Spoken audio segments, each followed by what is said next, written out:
everyone, Jason here, aspiring entrepreneur and digital marketing consultant, and in this OptimizePress tutorial, you're going to learn how to create an awesome homepage for your authority site or personal brand. This is the exact same homepage design being used by some of the largest influencers and marketers right now, and when you stick around to the end of the video, you'll be able to download a complete template of what we'll be building in this tutorial video, so you can just swap out your own images and copy, and you will be good to go.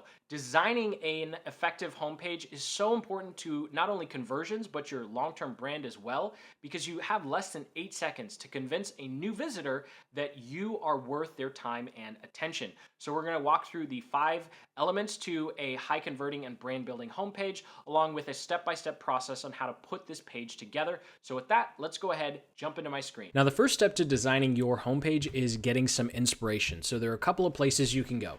The first place you can go is the OptimizePress blog, where they have a website teardown series where they compare popular website homepages to homepages in a similar design style built inside of OptimizePress. So the reason I really like going through those blog posts is because it shows you what you can and can't do with OptimizePress. And so I think it's one of the best places to start when you're looking to design your homepage. The second place, of course, is to look at large influencers in your space and large companies in your space. Make sure you look at least 5 to 10 different homepages. Go ahead and clip them, save the image, save the homepage as an image, and then go ahead and look for similarities and differences. And once you've done that, another fun step you can do is you can actually use PowerPoint to design what you want your homepage to look like before you ever jump into OptimizePress. So what you want to do is open up a new PowerPoint presentation, go ahead and go to Design, Page, and slide size settings. There we go. Page setup, and then put the width at 10 inches and height at 30 inches. And so you'll have this nice 1080p format. So this is the width at 10 inches puts you at what you'd look like on what the homepage would look like on most computer screens. So once you've gone ahead and done that, then you can go to your favorite websites and clip the images and elements that you want, and you can kind of Frankenstein them together into kind of what you want the page to look like. And then when you jump into OptimizePress, it's more about figuring out how do I bring the vision for my homepage to life, as opposed to trying to design the page and figure out how to use OptimizePress or manipulate the OptimizePress templates at the same time. So it's definitely a huge time saver. You can see here that I clipped some images that I liked from multiple different websites, and we'll get into where this design came from. So with that, now we're actually going to go back over to the OptimizePress site. I'm going to go ahead and choose my template. And inside of OptimizePress, I went to OptimizePress Create New Page. So for when you're going through this process, you're actually going to be able to download the template in the Aspire notebook. So in the Aspire notebook, there's a link in the description. It's a completely free membership website, and you'll navigate to Conversion Machine, and it will be right on top. This video you're watching now will be right on top of this video that you're looking at here on the screen. You'll be able to download the template. For this particular example, I'm going to start with the Darling theme and click Create Page. Now, when you're just putting together your influencer and brand building homepage, there are only a couple elements you need when you're just starting. Remember that you can always add and overcomplicate things later. So done is better than perfect. Let's make it super simple. So one of the things I recommend using is when you're using the template you'll get in this video, the link in the description download, or if you're using this particular template that we're going through, is to use the top row for your navigation instead of going to page layout settings and choosing your logo and where you want the navigation. And that's simply because when you use a top row like this, you can make buttons that look like this guy, and you have just a lot more control over the typography and the spacing. So I'm going to go ahead here and create the first link. I'm going to use text. I'm going to use a text box, and it's going to be called Free Tools. And then we'll go ahead and go into advanced options. I'm going to choose size of 30. And then I'm going to go Source Sans Pro just because I like that a lot. I'm going to go thin, and then we'll make the text white. Now, and spacing we will keep at -1. All right, there we go. So I'm going to go ahead and insert this. Now, what you'll notice is it's white text right now. But if we go back in and we change it to a link, which is most likely what you're going to be doing, click Insert, it's going to change color. So now you see it's blue. It's a little hard to read. So what you'd want to do is go over to Typography settings and change the link color in here. And as you can see here, jumped forward a little bit, you can change the link color and the link hover color. So let's go ahead and insert.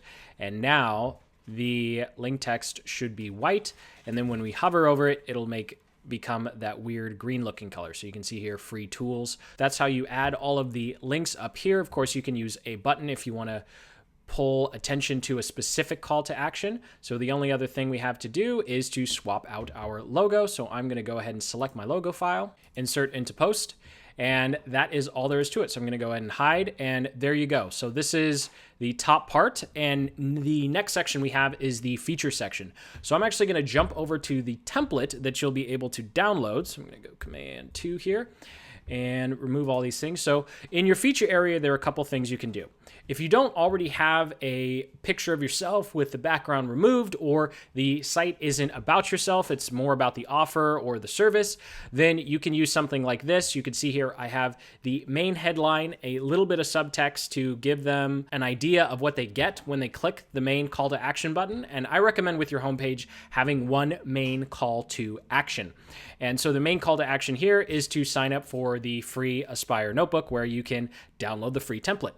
And so you can use this top template if you don't already have a picture of yourself, or you're not the main face of your brand, or you can use one of these templates that I've already put together for you. And so what you want to do is make sure that when you're putting these together, you have your headline, your subheadline, your easy to read call to action button. And then you also want to make sure that the image that you use is properly cropped. So when you are designing your homepage, one of the things reasons why I really like using PowerPoint is you can crop the image properly. You can see here that the image is much larger than what it shows up on the website, but because I went in PowerPoint first, I was able to crop the image the way I wanted it to look on the site, and then I just right-clicked and selected Save as Picture, and now I have a perfectly cropped picture for my homepage. So that's the exact same thing you can do here. And the other thing I want to point out before I go into actually building this section live in front of you is that if you find that your image is above the bottom of the section, all you need to do is come up here and play with the bottom margin padding. So for example, if I took this down to 20, you're going to see all of a sudden that the image of me starts floating. And so that doesn't look all that great. So I'm going to change it back to 40 so that it's flush with the bottom of the feature area. So now let's go ahead and go to the page that we are building. And I'm going to go ahead and show controls again. So what you can do is just come in here and edit your text. I'm going to go ahead and pull in this first one to the page. So I'm going to come up here and I am going to copy the entire row, and then I'm going to go ahead and paste it in our template. So you can do the exact same because you will have access to this template. So I'm going to go ahead and hit paste, and I'm going to remove the one that they have. Yes, I do want to remove it, and we're going to go ahead and make sure that it's still flush. Yes, it's still flush. And I'm going to go ahead and click Save and Continue. You always want to make sure that you save often. And so let's go ahead and go through how this section was put together, because obviously I just copied and pasted it. But assuming that you're not using the template, let's go ahead and walk through what we did. So the first thing that we did is we came up here to Settings, and we went ahead, and this is a 2-column row. So if you're going to have a picture of yourself, you want a 2-column row. That's what the homepage feature area is set to. We want to make sure it's full width. So I set the top padding to 50, and then I went ahead and selected a background image and did cover stretch to fit.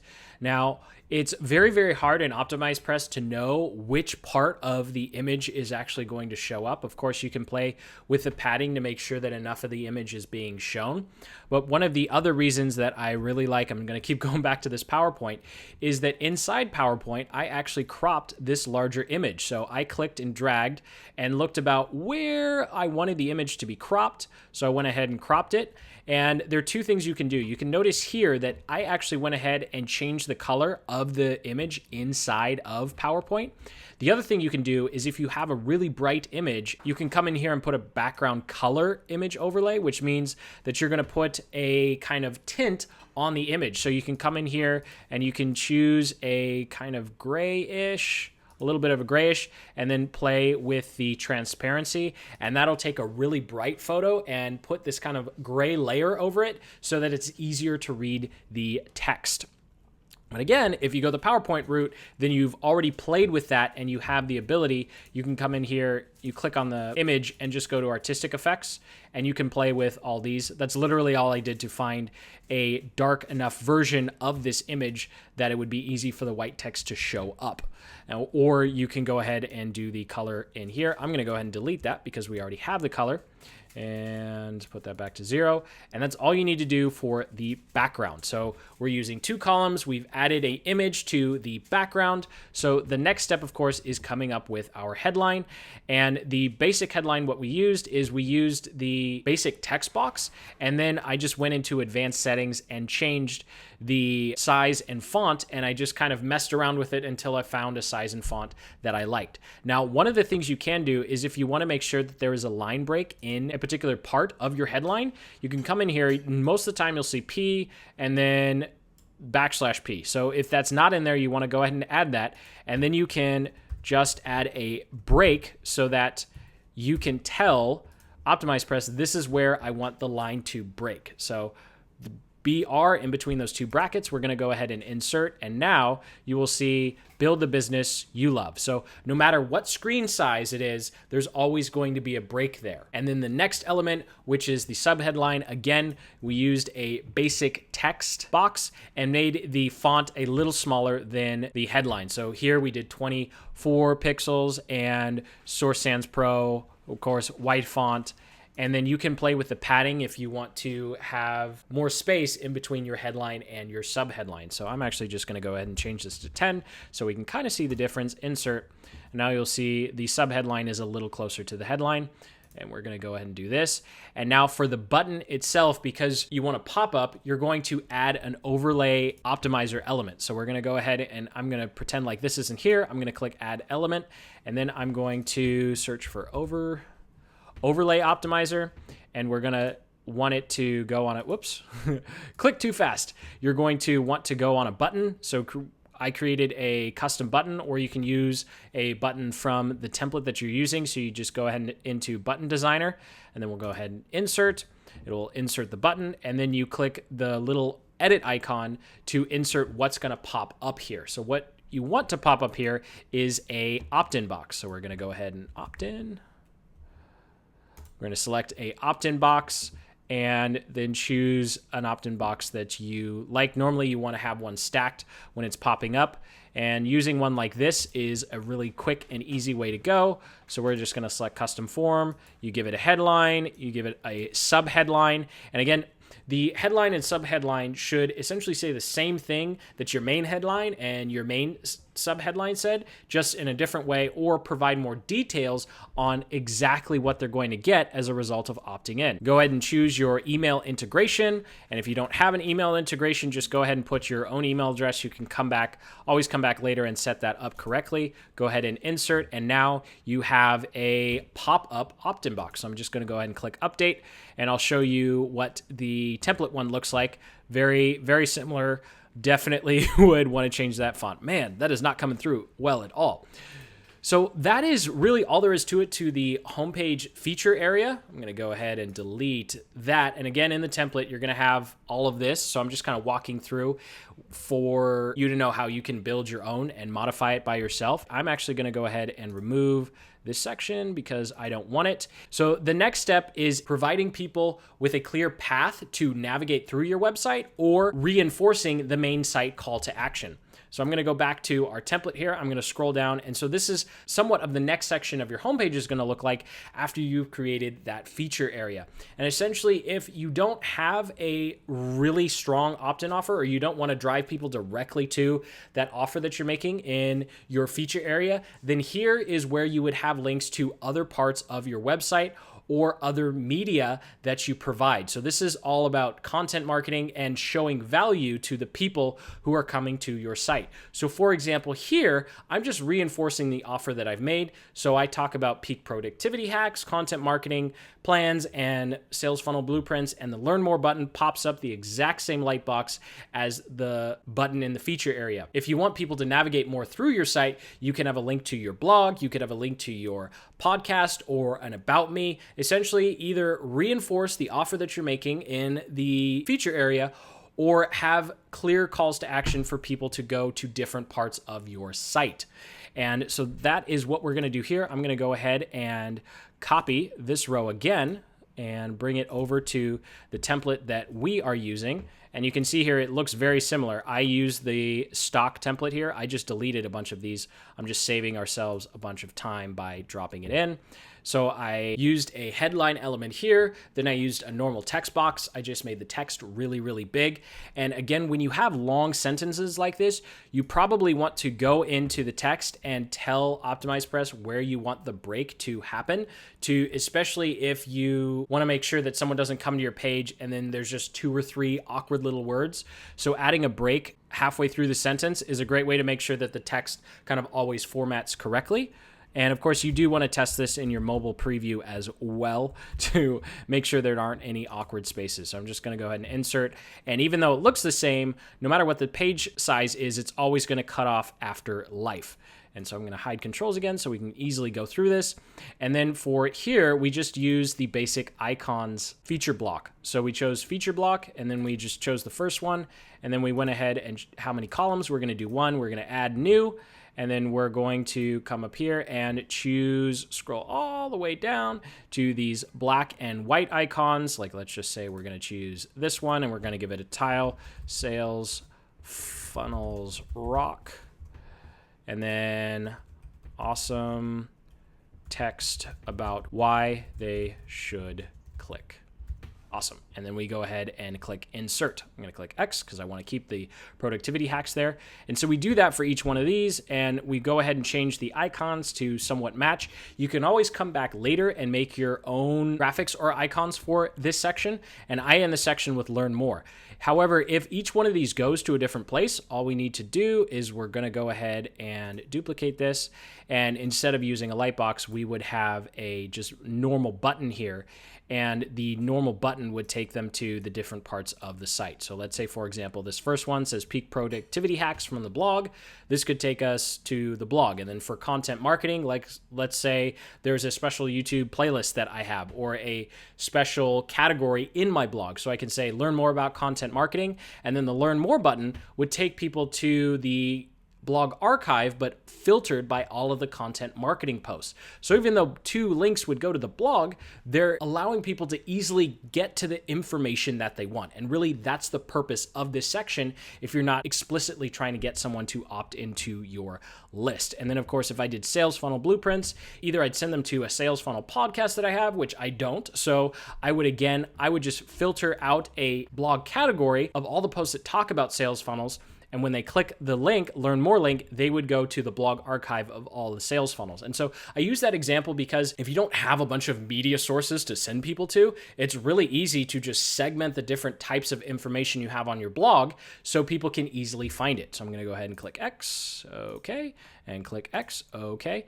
And then the next section that I like having is just a basic layout of your latest blog posts. So I'm going to go ahead and copy this row again, and I'm going to come in here and paste it, and then we'll go through how I set this up. OptimizePress makes this section really, really easy. And so what we're using here is the blog posts function, and then I scrolled all the way down to the newer ones that they had, and I just chose this one. And then amazing content, give it a title, number of posts per row. So I'm just going to change this up so you can see it, show first 100. And let's do 6 posts. How about that? Personally, I think 3 to 4 posts is plenty. And then you can see here, this is kind of how it could format. And you probably want to just play with this because you can see from the way my thumbnails are, that looks pretty messed up because it's cutting everything off. So I'm just going to come up here and say 1 and then bring it back down to, why not? Let's do 4. And then we'll see how I've actually made a mistake. And so you can see here that there's no title, right? And this is something that I find a little bit annoying with OptimizePress. And that is in the typography settings when we first started, we actually set the link to white so this would show up white. But down here, it's kind of nipping us on the butt because all of a sudden we're getting this ugly green text and now it's white. So we need to go back to typography settings, change the link color and hover color. If that becomes an issue, go ahead and click update. And then what we would do, we could go back up to the main menu item and manually tell it to be white. So we'll scroll back up here. You can see it's white because I just did that. So let's go ahead, and all you'd have to do is come in here, select your link, and then manually say, I want it to be white, and now it will be white. Of course, you'll have to do that for each individual link that you have up here, and that will also remove the link hover color unless you get a little advanced with the CSS stuff. So I'm going to go ahead and click save. We are on the home stretch here. So we have our feature, we've got that, we've got our marketing guides. And so to follow it up, there are only 2 more sections that I really recommend having on a basic authority and brand building homepage, and that is some testimonials and then a final call to action. So here I'm just using the basic OptimizePress testimonials element. So I'm going to go ahead and copy the row again. I'm going to go to our template, and I'm going to show the links, and I'm going to go ahead and paste that in there, and then I'll show you how I put this together. So I'm going to go ahead and edit it and go all the way back, and we are, all the way back, scroll up, and we are using the testimonials. So if you just type in test, you can select testimonials, and then scroll down through the ones that whichever format you think will work best for your site. We're going to go ahead and use this one. And then to add new, all you need to do is give it a name. So person 1. And then for company, I normally just say what they do, and I normally don't include a link. You drop in the testimonial text here. Yay! And then go ahead and click insert.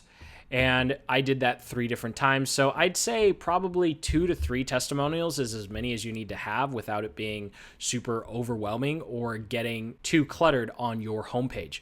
And so the final element is the final call to action. And in the template you're receiving, you have a couple of options. So you can do a plain white one down here, or you can do one with a background. So I'm just going to select this one, and I'm going to go ahead and copy the row, and I'll show you how we put that together. We're going to go ahead and paste the row there. And so what we did is first we selected another background image. This background image is native to OptimizePress. So I just went into settings, and I went to select file, and I went through my media library and grabbed the background image that I wanted to use.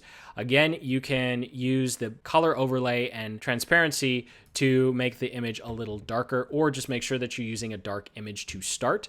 And then here, all we're using is a opt-in box. So just typed opt, and then you get your opt-in box. I selected this form. I chose a format that had a background to it because I knew I was overlaying it on an image.